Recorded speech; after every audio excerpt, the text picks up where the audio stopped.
¿Qué tal, amigos? Bienvenidos nuevamente a un capítulo de Lógico y Crítico. No olviden seguirnos en nuestras redes sociales, tal cual puede ser en Exens Radio, que es quien nos apoya en grabar y producir estos podcasts. En caso de que estuvieras interesado en alguno, obviamente también nos puedes contactar y obviamente en las redes sociales o en la página vality.com.mx, donde cualquier duda que tengas respecto a una situación jurídica, ya sea fiscal, mercantil, de temas migratorios, registros de marcas, también nos puedes consultar y con mucho gusto te podemos apoyar en el trámite que estés realizando. Hoy queremos platicar de un tema que es algo con lo que vivimos. La actualidad hace que cualquier cuestión referente a dinero, a economía, pues obviamente en las cosas que primero pensamos es obviamente en el tema de bancos, particularmente de un caso muy concreto que hemos estado escuchando.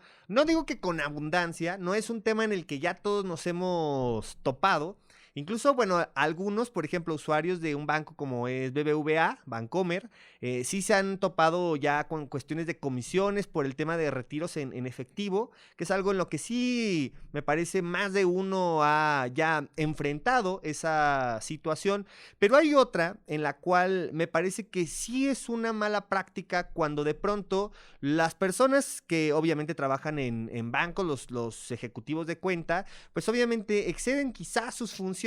no sé si por error, no sé si por negligencia, quizá en algunas cuestiones hasta podría ser por dolo, que están solicitando cierta información a algunos usuarios del sistema financiero, que obviamente podría en algún momento, insisto, ser de buena fe, pero que naturalmente no cae en el supuesto de las solicitudes o requerimientos que te debe hacer un banco. Y naturalmente, bueno, en primera instancia, ¿qué hago si me lo solicitan? Y segundo, si ya lo hice por desconocimiento, ¿a dónde es que puedo acudir para resolver este tipo de controversias? Bien, en primera instancia decíamos que los bancos, hoy con todo este tema de prevención al lavado de dinero y cuestiones fiscales, pues obviamente, sobre todo cuando hablamos de cuentas empresariales, las famosas cuentas PYME o también la banca empresarial en la que quizá ya hablamos de negocios un poco más grandes, obviamente son áreas que manejan los bancos que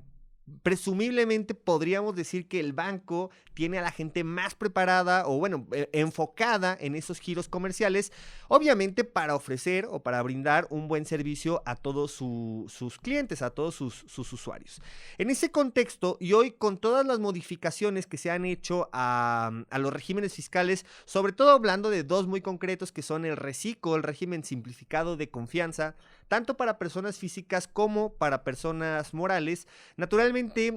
provoca con estos cambios automáticos o algunos que se tenía que presentar algún oficio para conservar el régimen en el que nos encontrábamos. Ante estos cambios que se han venido haciendo a partir del 2022, particularmente entre el final de enero al inicio ya de febrero del 2022, estos cambios en los regímenes pues naturalmente generan un impacto ya en el tema de bancario, ¿no? Información que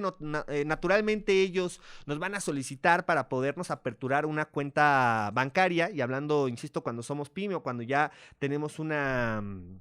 actividad empresarial un poco mayor, pues obviamente indudablemente algo que nos van a solicitar es la constancia de situación fiscal, en la cual obviamente aparece toda la información que está relacionada a mí como persona física o en caso de que opere como una persona moral, pues obviamente viene mi registro federal de contribuyentes, mi domicilio, aparece naturalmente el régimen en el cual tributo, las actividades en las que se enfoca mi negocio, las obligaciones de carácter fiscal que tengo que cumplir y obviamente con esta constancia de situación fiscal, cuando te aperturan una cuenta bancaria, pues obviamente mucho de la información que se refleja en este documento es lo que es depositado también en el sistema del banco, en el cual obviamente ya nos otorgan un número de cliente y un número de cuenta bancaria para que la podamos utilizar en nuestro giro comercial. Y hasta ahí todo es perfectamente entendible. ¿Qué más nos solicitan? Pues en ocasiones también un comprobante de domicilio,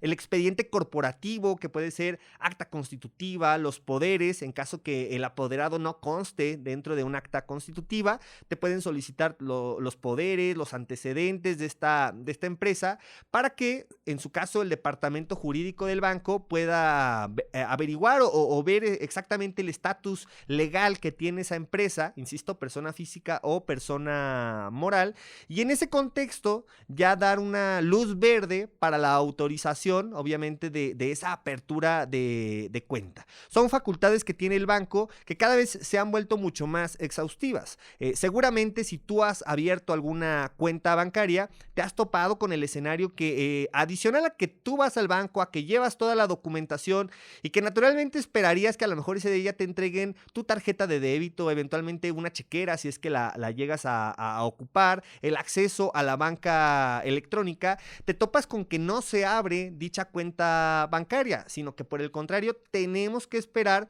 lo que ya prácticamente todos los bancos realizan, insisto, para cuentas empresariales, que es hacer una inspección en el domicilio que tú has proporcionado como domicilio fiscal para efecto de acreditar o de comprobar que efectivamente sí existe un negocio en el lugar que tú estás señalando que estás prestando tus actividades. Entonces, una vez que el banco ya se investiga y se asegura que obviamente en ese domicilio que proporcionaste, sí se presta la actividad que señalaste, se ofrece en tu negocio, y segunda, efectivamente eres tú el que se encuentra en dicho establecimiento, da luz verde para la entrega de las cuentas bancarias. Ahora, ¿cuál es el problema que eventualmente hoy hemos estado encontrando? Que de pronto, insisto, no sé si es propiamente una política del banco, porque en sí la política del banco tendrá que ir en factor del cumplimiento de la ley y obviamente quizá algunas herramientas adicionales que puede utilizar el banco para garantizar que por ahí no alguien va a utilizar o va a utilizar su infraestructura por medio de alguna cuenta bancaria para quizá defraudar, ya sea al fisco o bueno, cualquier otro delito en materia fiscal, ¿no? Entonces tiene todo el derecho de asegurarse y garantizar este tipo insisto, de inspecciones, de cuestionarios, de saber cuánto es lo que tú consideras vas a ingresar mensualmente, cuánto es lo que consideras que vas a gastar mensualmente. Es un cuestionario y en base a eso manejan tu perfil como cliente del banco. Lo que, insisto, nos hemos topado poco, honestamente no es algo que abundantemente se esté realizando, pero pues basta con que sea poco para que se pueda considerar como un problema. Es que en algunos casos los ejecutivos de cuenta están requiriéndole al cliente que entregue su firma electrónica. ¿Para qué? Para realizar la actualización del régimen fiscal en el cual efectivamente podemos estar tributando. Un ejemplo, quizá hoy por hoy te solicitan o te requieren que para aperturarte una cuenta bancaria tienes que tributar en una actividad empresarial. Entonces, insisto, no sé si de buena fe o quizá por un poco de ignorancia del ejecutivo, requiere la firma electrónica, requiere la contraseña para apoyarte en el cambio de régimen fiscal. En el mejor de los casos, pues sí te hacen el cambio de régimen fiscal que quizá no era el que más te convenía. Ejemplo, te cambian a una actividad empresarial cuando en realidad a lo mejor tú podrías haber continuado en el régimen de incorporación fiscal o eventualmente te convenía pasar hacia el régimen simplificado de confianza. Y bueno, ahí ya de entrada es una mala asesoría que es por el contrario, un contador, un fiscalista, un abogado quien te debería haber asesorado, y de pronto el ejecutivo bancario solamente hace un cambio para ajustar a las necesidades que el banco está requiriendo, cuando en determinado momento es el banco el que se tiene que adaptar a tus necesidades. Si ese banco no se adapta, pues busco una segunda, una tercera alternativa hasta que exista un banco que sí se ajuste a esas necesidades. necesidades.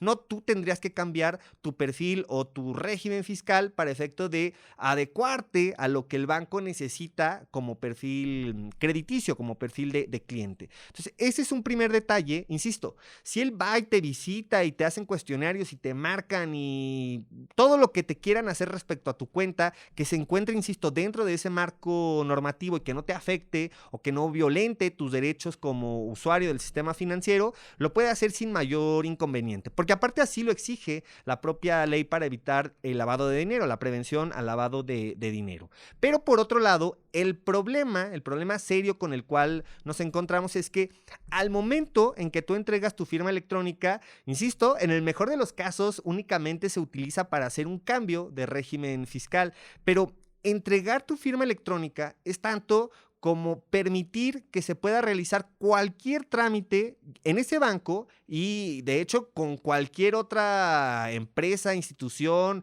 entidad financiera, lo que sea, al tener tu firma. La firma electrónica, como todos lo sabemos, es una forma ya de no tener que hacer una rúbrica en un documento físico, sino que ya existen estos archivos y esta contraseña por medio de la cual podemos firmar en electrónico absolutamente lo que sea. No solamente se trata de facturar, se trata que pueden firmar algún tipo de contrato para solicitar un crédito con el propio banco, pueden aperturar cuentas bancarias, pueden hacer cambios en tus contratos, en tus regímenes fiscales, pueden incluso obligarse con algún tercero, firmar un contrato donde quizá tú aceptas que estás recibiendo un crédito o que estás recibiendo una prestación de servicios por la cual tienes que pagar. De ese tamaño es prestar tu firma electrónica. Por eso, una recomendación que se hace incluso por parte del SAT cuando tú vas a tramitarla es primero que la responsabilidad plena sobre el uso que se le va a dar a esa firma electrónica es del contribuyente que lo está solicitando, ni siquiera del contador al que eventualmente siempre le proporcionamos la firma electrónica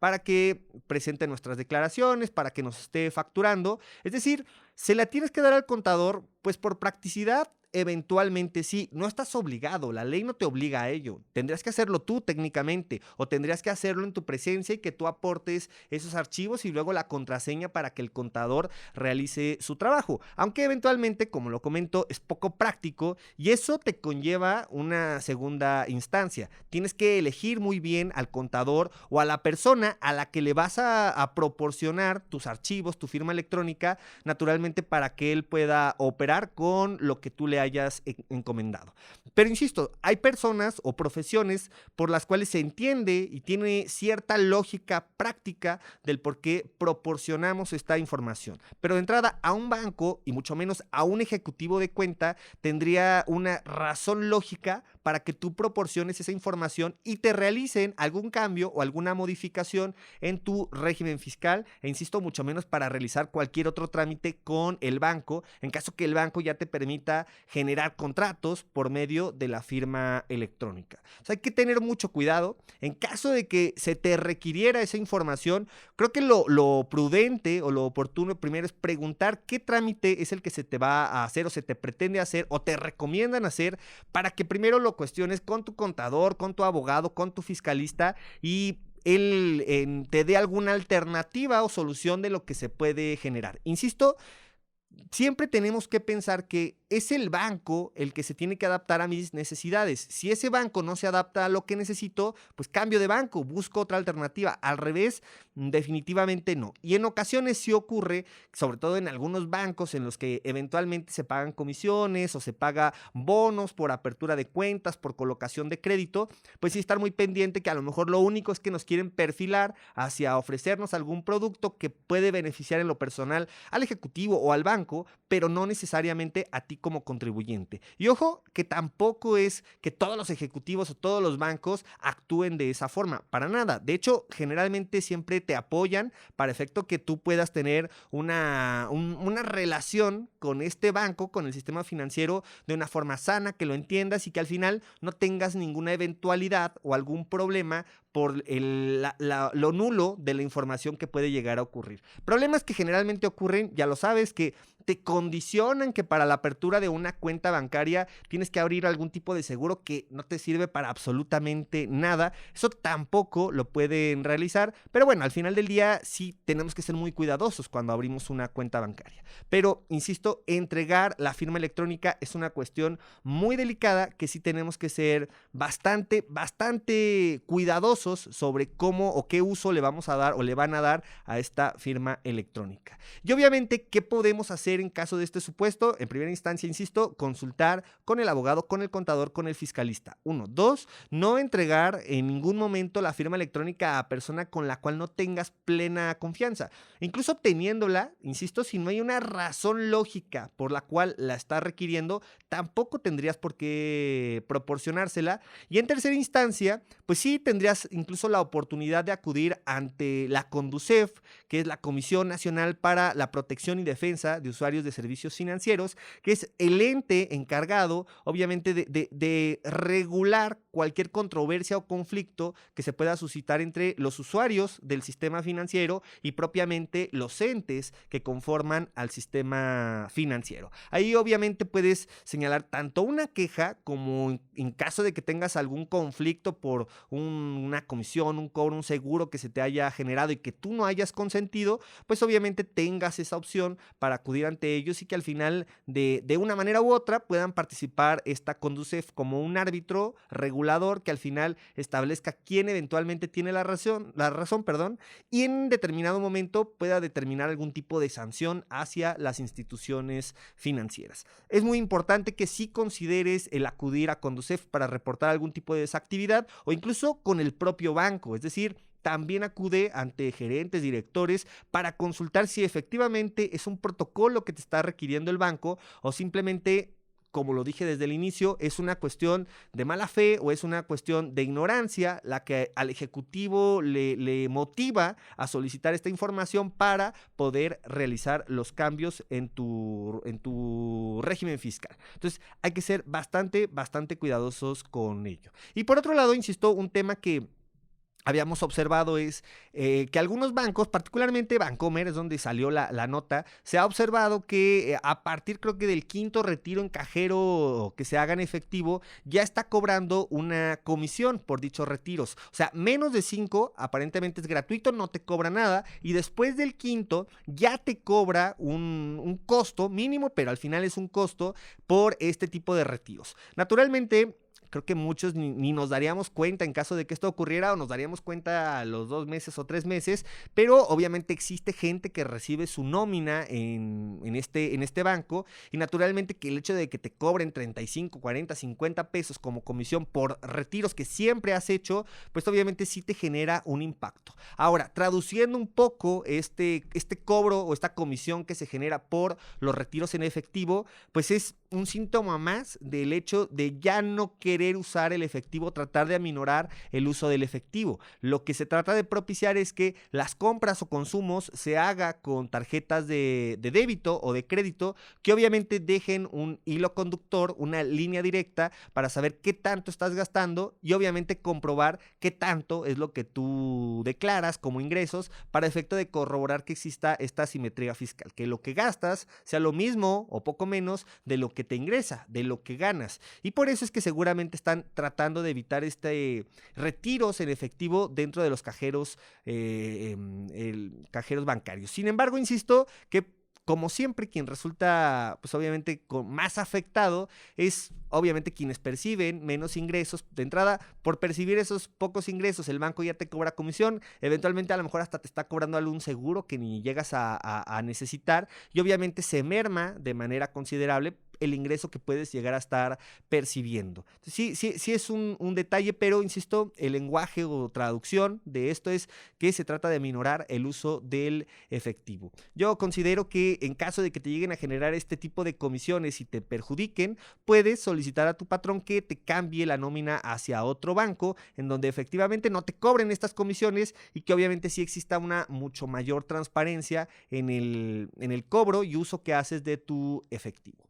Amigos, pues espero que la información del día de hoy les haya servido. Si se encontraran en alguna situación como esta, insisto, no dudes en contactarnos en nuestras redes sociales, ya sea en Exens o Vality, para poderte brindar una asesoría y en su caso poder atender este conflicto que llegues a tener con alguna institución financiera. Amigos, muchísimas gracias. Nos vemos la siguiente semana en un capítulo más de Lógico y Crítico. No olviden, mi nombre es Darío Moreno. Muchas gracias.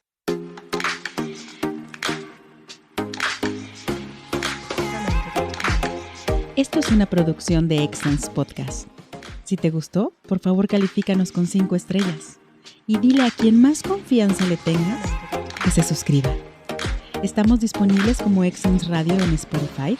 Apple Podcasts, iVoox y YouTube, así como en exensradio.com. Comparte.